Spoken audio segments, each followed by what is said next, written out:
Tens of thousands of football fans came to Highbury. Electrifying.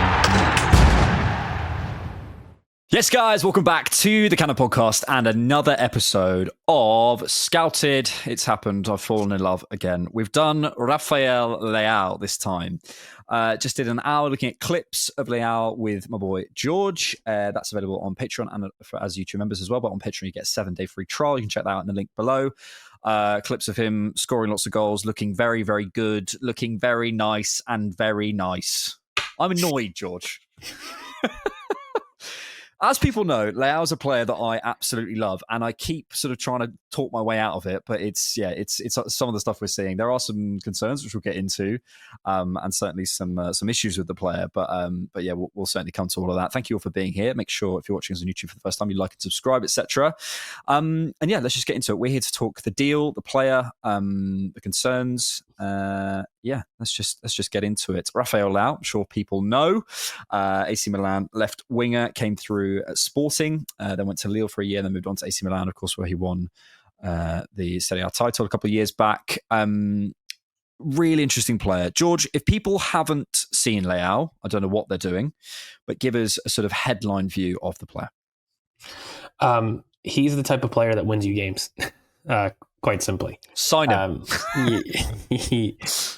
If you want to talk about moments, he is a moments player, for better and for worse. When he decides that he wants to play, he looks like one of the best players in the world. When he decides. And, if you're looking at, what makes him as far as a superpower goes, is he has a relentless attitude to attack space, actually. And it's kind of something that a lot of our signings have shared in terms of the attacking forward department. Like, this guy makes a ton of runs off the ball in terms of trying to attack space. We had this big discussion towards the end of the Scouted, which I'd encourage everyone to have a look at. What is a ball carrier? And there's two types for me. There's one that attack to score, and then there's others that attack space to release, I like to call it, where you have players that will carry large distances to draw players out of their defensive position to release to players that will score. And then you've got players like Leao, who are carrying large distances to impact the back line, to test the back line, and to ultimately score, not to release for somebody else. And he's got this kind of incredible ability to control his step count. So like his stride length is really big, but then in an instant can shrink down to go into short stride lengths when he's trying to fix, a 1v1 fullback after receiving a big long ball over the top. And his ability to have such like a short back lift and dig out the back post crossed is one of his favorite creative passes. I think he's got 3 main in his bag. That one is his favorite by far. He's incredibly good at it. It's incredibly unpredictable. Then he's got this little kind of through ball pass, I would call it, with somebody rushing towards his side as like a layoff for another cutback. And then, he does have an ability to have a low driven cross with his weak foot. That one's a little bit more hidden hope. But when you have a look at Leao, the whole thing is that as far as a fullback goes, he's your worst nightmare. He's bigger than you. He's faster than you. He's taller than you. He has an ability to go in and out like very few players in the world can do. He will tease you. He will try to embarrass you. Oh, and if you step off too much because you're afraid of him going either on the outside or on the inside, he'll jink a back post cross and kill you that way. And so you're left there as a fullback saying, well, hold on. If I go too tight, he's going to beat me. If I back off him, I'm going to give him the space for the pass. And then when I try to compete with him in the air, he's just bigger than me, 6'2". And he's not somebody that I can just push over. And, there's a lot of tools there, long legs, so he can reach duels and touches where he shouldn't do. Again, 6'2", so aerially he's a problem. And I mean, he uses his frame where he is not a wimp. Like, there was a lot of times we said Sesko's 6'5" and doesn't know it. Leao's 6'2" and he knows it. And he will use it. The problems, though, in terms of some of the cons are... actually, in terms of pinning people back to goal, he's not great. Like, he just runs on his back peel to almost crash into the duel and then use his strength to kind of work momentum, as opposed to actually standing firm, pinning, using his arm to create distance on the marker and then pivot and turn. Those are things that Mikel will have to fix as far as when he wants to pin people. But he is an aerial outlet out from a back ball from a goal kick. And, finally, the biggest con, when he decides, he is one of the best players in the world. Out of possession, Saw a lot of interesting things, but this is not a lazy player. I will refute those things. The amount of times that he runs off the ball to attack space is too big. The problem is there are clips when he decides, and typically when Milan get the ball quickly and they're then attacking again, he's up on his feet from a loose ball and attacking space quickly. But there are times that he'll try something, doesn't come off, and then yes, he does walk. Yes, there is a motivation aspect to this. But in terms of physical traits, repeat sprints, long legs, big frame, resistant to contact, all of those are physical traits that in theory you project as could be a brilliant dueler. The problem is there is going to be a lot of mental question marks in terms of when he decides. Just going to end on this big rant, and it'll set us up for the next part of the YouTube vid. Robert Pires. All I'm going to say. Let's have a look at the data. This is Rafael Leao percentile ranked against left wingers. 90's played 26.5 from Serie A last season. And yeah, you can see in terms of the output in the field nice. areas, even in a poor season for Milan is really, really, really, really special. I think just a couple of things to come back on from what you were saying there. I think the creative potential for this guy, most people I think will think about Leao and think about, you know, the transitions and the shots, etc. I was really surprised in the scout at how often he's looking for the pass, how well weighted the passes are, how often when he's in positions where you think a player like Leao should shoot here, he actually lays off a perfectly weighted pass to someone else and it creates a goal. It's really, really nice. And I think the creative potential, as you can see in the open play expected assists and the key passes and the assists, etc., that there's a lot there and the goal probability added. But yeah, you can't look past the red zone, let's call it that, on that list. Look, it is a thing. It is a thing. Leao is, I would use the phrase inconsistent, as you were sort of alluding to there. I think you could make an hour-long playlist of moments where Leao loses the ball and doesn't respond and basically stand still. You could also make an hour-long playlist of Leao tracking back and getting into his marker and actually winning it perfectly. You could also make an hour-long playlist of Leao clattering people because he's just so zealous. You can make it. You can make any argument you want, really. I think, but really, it comes back to this: there's inconsistencies, and there is a drop off in that sense. But and I referenced this before, but I was watching Rohan and James on the roundup the other night, and they were talking about Leao being a kind of a YouTube player, and it did strike me. Don't we need a YouTube player? Don't we need someone who can come on, change games, pull moments out? Maybe Leao costs it, by Leao not tracking back, or Leao clattering someone, giving away a foul, or Leao, maybe not quite being engaged because he's not up for a big game and he's away. I don't know, away at Sunderland or something, and he doesn't want to be there. I think a lot of that is what's the phrase? Is us overlaying stuff, and we don't know him, so we have to be careful. But let's say that is the issue. Let's say it is. How much does that weigh up against the 5 or 6 moments where no other player in our team could score it? No other player on our team could create that moment. Also, the specific moments he does it as well. It's not just, when they're 3-4-0 up. It's to break games open. It's to win games. It's that sort of thing.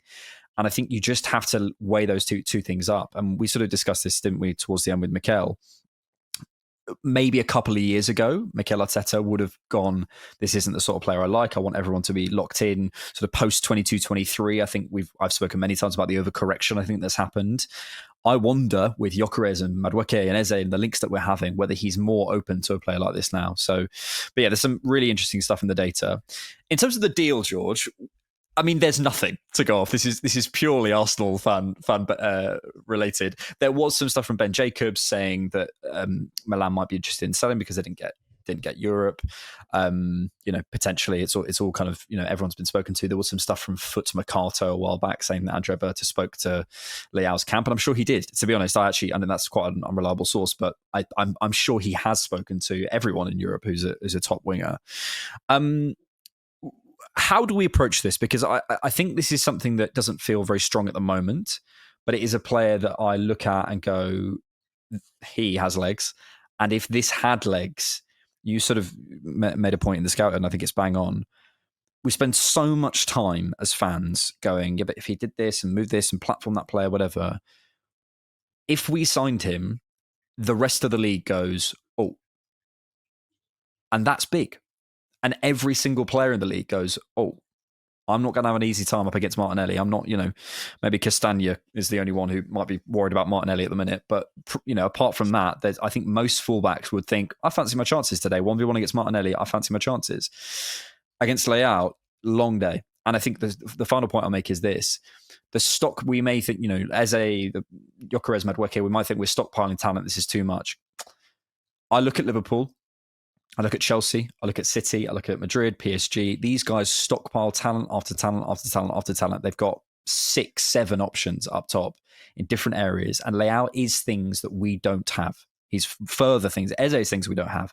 Leao is definitely things in that position off the left that we don't have. So, I don't know. I know we're kind of slightly manufacturing a deal here, but I think there is something here.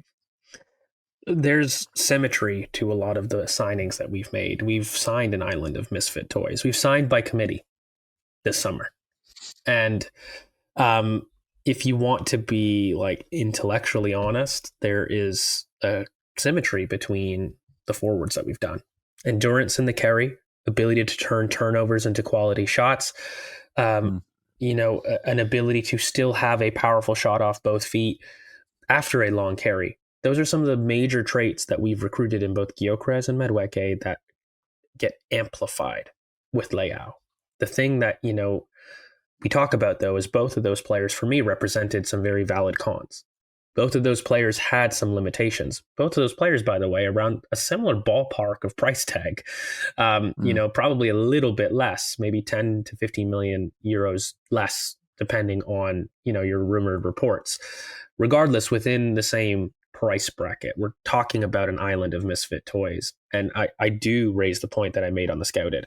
If you're talking to your best Liverpool pundits, and you're talking, not Jamie, you're talking about like your other, One day I'm going to get you in the same room. I'm going to get you two in the same room. I'm desperate to see that happen. We'll film it for the Cannon.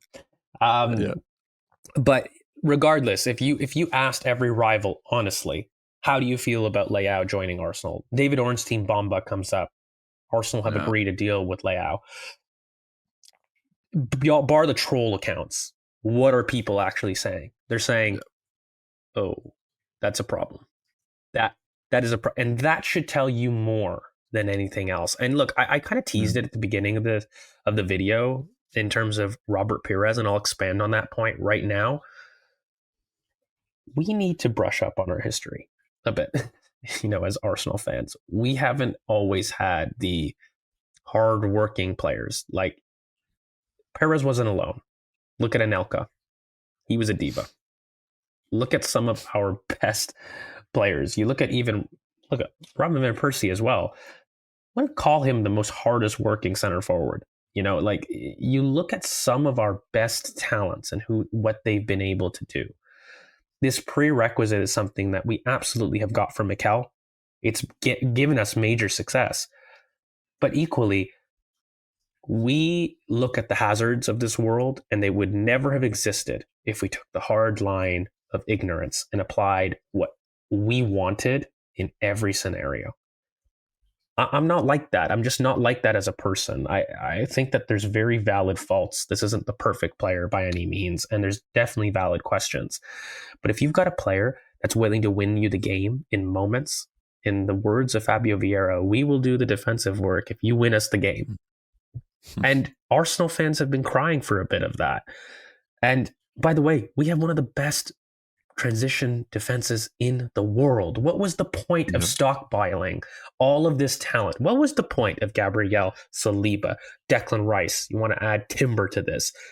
Who has better 1v1 and transition defenses in the world?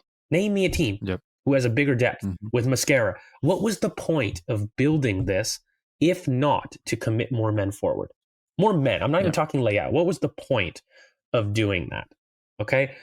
So when I look at it, and I look at it in the cold light of day, I think it's sometimes as simple as saying, what would your rivals think? Because your rivals and your opposition tell you quite a bit about your weaknesses. Are people doubling up on Leao because of fear, or because they think that they can win the ball? And I don't think it's the latter. It is because he creates gravity.